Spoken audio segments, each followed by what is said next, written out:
जिस तरीके से एक के बाद एक ऐसी ऐसी घटनाएं सामने आ रही हैं जिसका बारे में शायद किसी ने कभी सोचा भी नहीं होगा। जिस तरीके से पारस हॉस्पिटल में घुसकर, कमरे में घुसकर दिन दहाड़े 5 शख्स घुसते हैं और दिन दहाड़े गोलियों की बौछार कर देते हैं।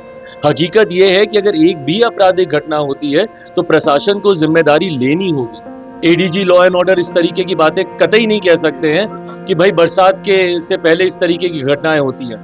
क्यों? क्योंकि किसान खाली बैठा रहा। भाई जो अन्नदाता है हमारा, आप उसके ऊपर इस तरीके का आप आरोप लगा रहे हैं, और ये आरोप नहीं लगा रहे हैं, आप लीपापोती कर। वॉच न्यूज देख रहे हैं आप और मैं हूं आपके साथ मौसम। जहां बिहार में कानून व्यवस्था को लेकर एक बार फिर सवाल खड़े हो गए हैं। आए दिन बढ़ते अपराध और बेखौफ बदमाशों के चलते आम जनता डरी सहमी है। अब इस मुद्दे पर लोक जनशक्ति पार्टी के प्रमुख चिराग पासवान ने एक बार फिर प्रतिक्रिया दे दिया है। साथ ही एडीजी के हालिया किसान वाले बयान पर भी चिराग पासवान भड़क गए हैं और सीधा हमला बोला है। पहले आप उस वीडियो को सुनिए। देखिए, प्रधानमंत्री जब सौगात लेकर आ रहे हैं, उनकी प्राथमिकताएं अलग हैं।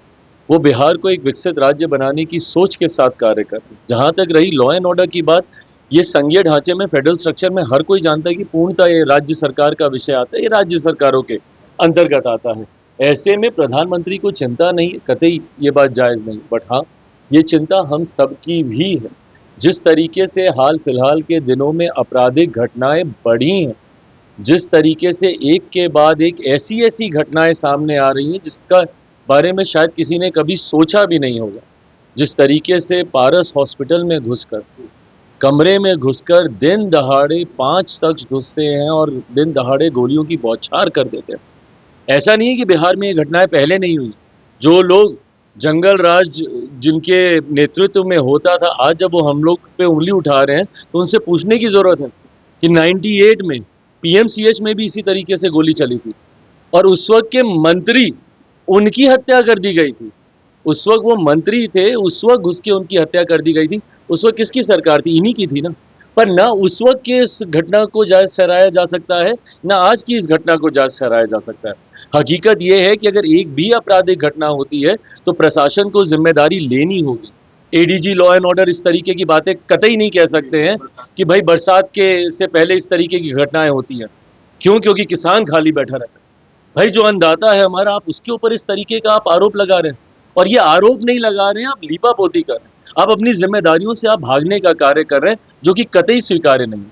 आपकी जवाबदेही बनती है, जिम्मेदारी आपको लेनी होगी और राज्य सरकार को भी इसमें और ज्यादा मुस्तैदी से सुनिश्चित करना होगा कि कम से कम और कुछ नहीं तो बिहार में सुरक्षा का भाव, एक सेंस ऑफ सिक्योरिटी, जिम्मेदारी, जवाबदेही तय होनी चाहिए। मैं पहले ही इस बात को कह चुका हूँ। और प्रशासन, कल भी हम लोग गए थे, वैशाली में एक घटना घटी है जिस तरीके से एक छोटी सी बच्ची, 1 महीने 13 दिन तक वो बच्ची लापता रहती है। स्थानीय प्रशासन की पूरी मिली भगत है कि भाई 1 महीने 13 दिन तक आप उस बच्ची को आप ढूंढ नहीं सकते हैं क्या? उसके मोबाइल फोन से क्या उसकी लोकेशन को ट्रैक नहीं किया जा सकता था? अगर ये लोग चाहते तो क्या ये लोग नहीं कर सकते थे? गाज गिरी है छोटे अधिकारियों पर, थाना लेवल के अधिकारियों को वहां पे बर्खास्त किया जा रहा है, जबकि हकीकत यह है कि जितने बड़े अधिकारी हैं वो भी इसमें लिप्त थे। तो ऐसे में जब तक जिम्मेदारी तय नहीं होगी, जब तक जवाबदेही तय नहीं होगी, आपराधिक घटनाएं इसी तरीके से घटती रहेगी। अरे प्रभु, सवाल पूछ भाई लगाएं, पर वो जिनके साथ सहयोगी हैं, चिंता बढ़ जाती है कि अब कितने औरों की जमीन लिखवाएंगे ये अपने नाम। क्योंकि जब जब ये लोग नौकरी देने की बात करते हैं, रोजगार देने की बात करते हैं, लैंड फॉर जॉब, हम सब जानते हैं। और अब तो कल भी सुप्रीम कोर्ट की तरफ से भी जो आदेश आया, उसमें भी इन लोगों को निराशा ही हासिल हुई है। तो ऐसे में अब जब ये लोग दोबारा नौकरी बांटने की बात कर रहे हैं तो ना जाने कितने और गरीबों की जमीन अपने नाम लिखवाएंगे। नहीं, अच्छी बात है, करें बैठक, पर जिस तरीके से तथाकथित इंडिया अलायंस छिटकता जा रहा है, एक के बाद एक सहयोगी इनसे दूर हो रहे हैं।